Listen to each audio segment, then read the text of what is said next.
Welcome, everybody. Deepa and I are here to provide some additional marketing information. We're so excited to share this with you because both of us understand that you can market in many different ways on a low or no budget at all. So we wanted to make sure that in addition to the valuable information brought last week, we could kind of hone in on this information as well. So are you ready, Deepa? Yes, of course. Okay, we're going to talk about 6 strategies to help patients find your lifestyle medicine practice. And we're going to touch a little bit more on how AI is changing the way people are searching, just like it is changing for each one of us in our own lives. And the bottom line is nobody wants to be the best kept secret in town. How often do we talk to practices and they're like, I do all this great stuff and we see the great value, but people aren't finding them. So we want to make sure that you are not the best kept secret in town and that people are able to find you to get the difference and the outcomes that they want for their health.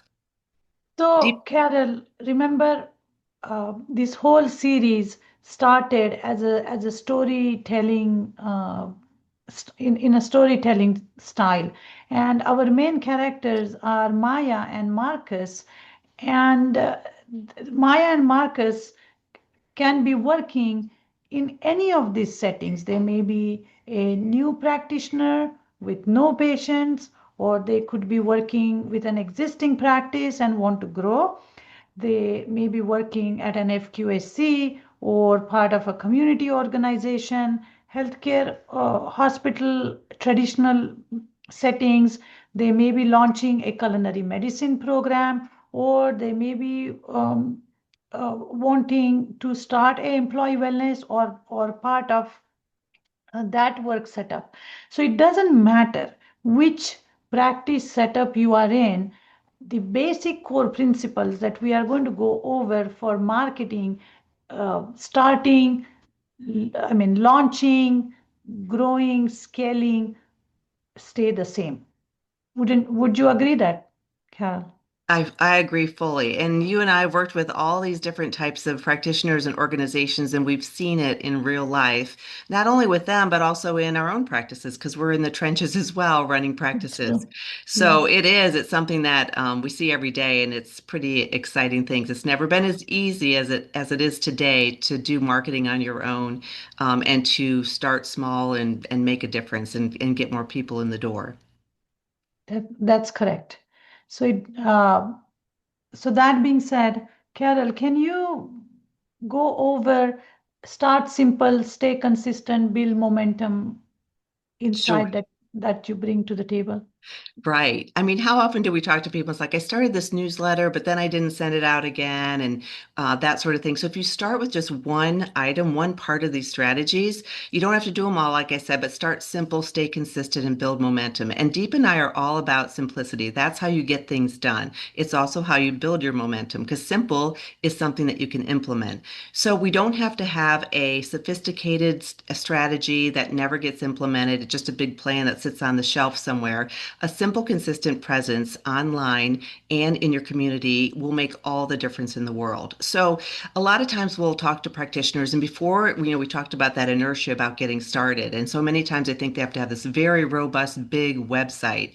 And the reality is, you can work to build what we call a landing page or you can work with a webmaster. Suzanne talked about this a little bit last week, but just to create a one-page landing website or a landing page, which can be created through a CRM, just to get going and to have people be able to find you. And we're going to show a few examples of exactly that. And before I show the examples, I just wanted to say we're talking about a simple website or landing page, a way to capture your new leads, and then have a CRM or a EMR that can actually capture all that as well. Deep will talk about that in a minute. Consistent educational content, things that you do every day with your patients, making sure your Google profile is up to date and kept up to date. And then really one of the best things is patient success stories. So we're going to get to that in a second, but let me show you a few examples of how easy it is to get started and to get some people, some new leads, some people in the door. Carol, the examples that you are showing us, these are the examples of landing pages you created using a CRM, Mhm. correct? Correct. Where you may or may not have even realized, but when you registered for this course, that was a landing page. It's a way that we were able to gather all the people who are interested. So this is a sample of a landing page. It's a little bit more, they're designed for a layperson, someone, anyone on your team, but there's lots of different ways to accomplish this. But anyhow, we created this very quickly for people to be able to register for this course. But this is a prime example of a landing page where it is just the information and it's a way for you to get people's information. You can also link it back to, to somewhere to a website if you have a website, but a landing page is enough for you to get going. So here's an example of the one for our course that we created. And like I say, I created this pretty quickly for how to do that. We also I have a couple from this is, for example, from my website. Here's an example. If somebody comes, this is basically a landing page. This is built within a CRM. It's not a separate website, but it's on my website. But actually, every page here was developed within a CRM. So this is an So, example. Go ahead, Deepa. Sorry. Carol, by the way, can you just quickly explain what CRM is in case someone wants to know what CRM? So, Deepa, that's a great question. A CRM is actually a customer relationship management software platform. It's a way for you to gather new leads or new people interested in what you offer, a way for you to nurture them and to stay in contact with them. And one of the best ways to get those leads in the door is through either a one-page website or this is a sample of a landing page. This happens to be a landing page from that I developed for Weight Loss Practice Builder, and it's a free resource. So you may have a free resource on culinary cooking for lifestyle medicine or a guide or something. But anyhow, this is basically just a way for them to come here, request something, and then now I have their information to reach back out to them and see if they might be someone who would want to work with me, or someone who wants to utilize this resource. And if that's all they get is this resource, I'm happy with that. And here's another great example that I created for a surgeon up in New York. It's a way for patients to learn more about hernia. So these are just a couple of examples of how somebody can find you and learn more information without having to have a really large website. So hopefully that was helpful in terms of just some examples.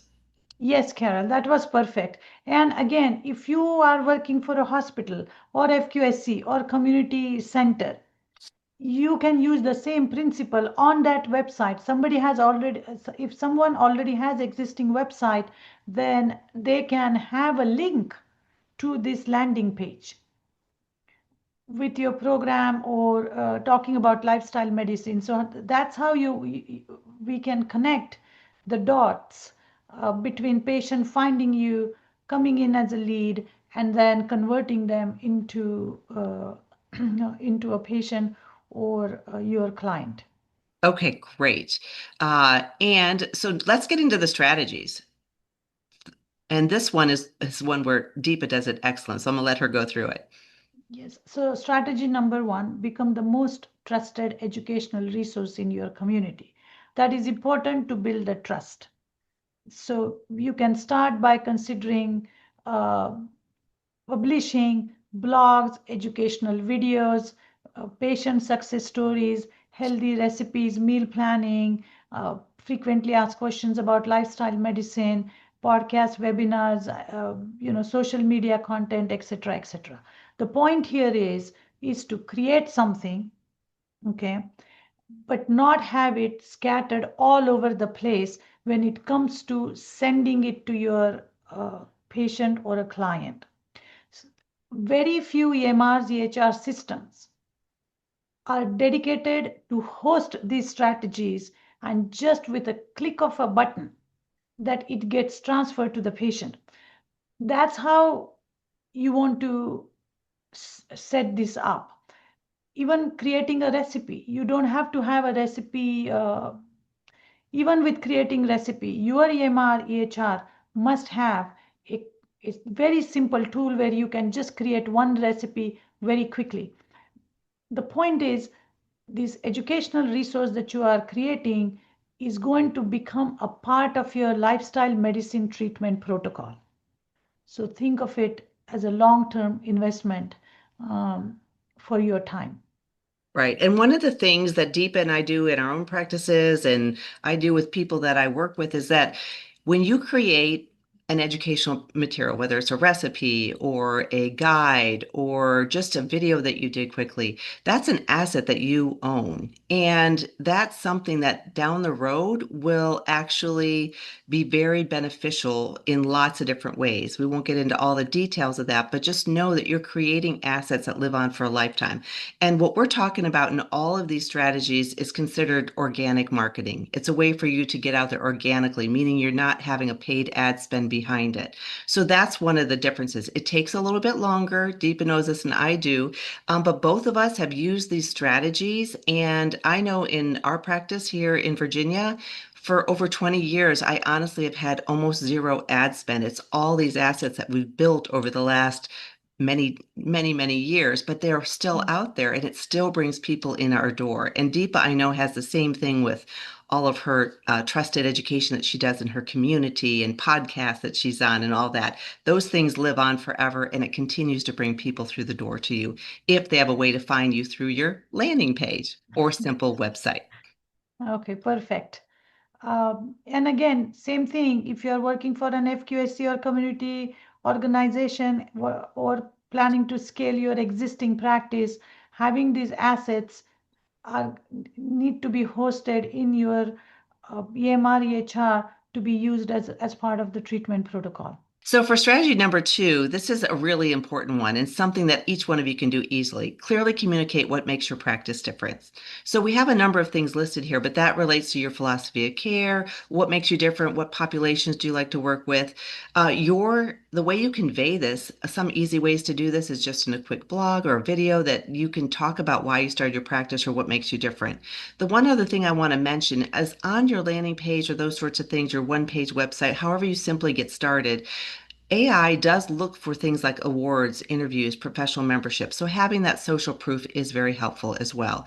So it's a matter of having that there and then having your EMR have a way to use to systematically go ahead and reinforce this and deliver the care that's unique to you and your practice. Strategy three is an exciting one. Strengthen and expand your digital footprint. So once you have something established, you have your one-page landing page, and you have a way to gather new patients and nurture them along. This is very important to then expand that a bit. AI doesn't only evaluate your website, it reviews your entire online presence. And this is very different than just even a year or two ago. So when AI goes in and looks for you, they look at your Google business profile, patient reviews that you have, social media channels that you may have, YouTube content if you have that, any podcasts that you've been on. It's looking for you as the expert. So you want to make sure that you're not only developing this one page, but you're also over time gradually building and expanding your digital footprint. So strategy number 4 is showcasing real patient outcomes and success stories. As Carol was mentioning, this is this is where it gets real because when people see a person sees that their blood pressure has improved, cholesterol has improved, they have lost weight, they have more energy, you don't need anything more fancier than that. Real people telling real stories is going to get that engine started. And when I started the first lifestyle medicine program at an FQSC at a community level, that is what kept our classes going because people started telling others in their family, others in their community, hey, that I go to this particular place for my medication to see the doctor, but I'm also learning about food. I learned about sleep, and I things improved. So being able to capture those program outcomes through your existing software or your existing EMR is extremely important because I didn't have that and I left a lot of data on the table. Right. And I just want to mention really quickly, if to get these patient outcomes and success stories, you have to put together some sort of a system in your practice as well. Someone has to typically ask for them, or they need to receive a survey, and then you have to get permission to share it. But if you put up that system and get it in place, and you start getting regular testimonials and success stories and willingness to share. They don't have to be perfect, they just need to be real, like Deepa mentioned. Getting that out there is going to be a huge lever in terms of growing your practice. Strategy five is using AI to audit your own visibility. I love doing this with practices, and I encourage every person here to do this for your practice. One of the easiest ways to understand how patients are discovering your practice is to become a patient yourself or have someone do this. Open the AI tool of your choice and ask some simple questions as if you're a patient looking for a lifestyle medicine practitioner or someone who provides the services that you want. Ask these questions, get very specific, and see what AI serves up to you. And then once you see what they serve up to you, you can then take it a step further and say, why did you present to me these practitioners? And it will tell you exactly what they look for on their website, what they looked for in patient reviews. If you do this, it will give you a huge insight into where you should focus some of your efforts, in addition to what we're covering here. But I think this is a really helpful way for people to see how the searches are done and what's being served to people who are online looking for you. And then strategy six is just to optimize your website for both patients and AI. Your website, even if it's a one-page one or a landing page, answer these simple questions. You could just have an FAQ section, a frequently asked question. This is what AI is looking for. They're looking for specific questions that patients are actually asking. So think about what a patient asks you every single day and utilize those in your FAQs. So some of them are just general about your practice, others specific to lifestyle medicine to help bridge the gap between people who have heard about lifestyle medicine but aren't sure what it is or who they should be going to see, and those that actually can find somebody who they know can help them in the way that they want to improve their health. So whenever you have these FAQs, make sure there's also a CTA. People say, "What's that?" It's a call to action. It's a way for them to always know the next step to get started. You have to guide people. If you don't guide them, they're not going to take action. And if you provide too many options, they're going to get confused and still not take any action. So this is just an easy way for you to get the word out to people. And Deep, I know you do this on your website. We do it on ours. Everyone I work with, it's a very important feature and aspect, even if it's a one-page website. Yes, absolutely right. Because at the end of the day, lifestyle medicine is relatively a new concept, and the more people see it, the more they understand it. And if we could help create some of the confusion around around that word, that is actually going to work in your favor. So those FAQs around lifestyle medicine are important to optimize your website for both patients and AI. So at the end of the day, we want to make sure that we are not overwhelming you or you are not feeling overwhelmed, and you have a pathway to start with just one strategy, no matter what your setting is. And when it comes to progress, it's a step-by-step process. You need to have right tools in, you need to have right process in place. And when it comes to digital tools like EMRs or EHRs, you may have one of your own, but if it is not catering to the requirements of or the demands of delivering lifestyle medicine, then it's going to be like a three-legged race. You will never get that traction and speed. Okay, so therefore it becomes very important that you think through thought that you think through what you need, where you want to go, and how you are going to get there. So if you have any questions regarding that, feel free to contact Fred or myself or Carol, and we can do a demo for you. Yeah, that would be great. And don't forget to download the written guide that we created to complement this presentation. It has a little bit of expanded information, and hopefully that will be helpful. And in the meantime, we can't wait to see you throughout the rest of the series. Hope you found this helpful. And we'll see you on Thursdays. And remember, Deep and I are going to continue with some monthly office hours too. We've got lots of other topics people have brought to our attention that they'd like to hear about. And so we'll be doing some of that as well.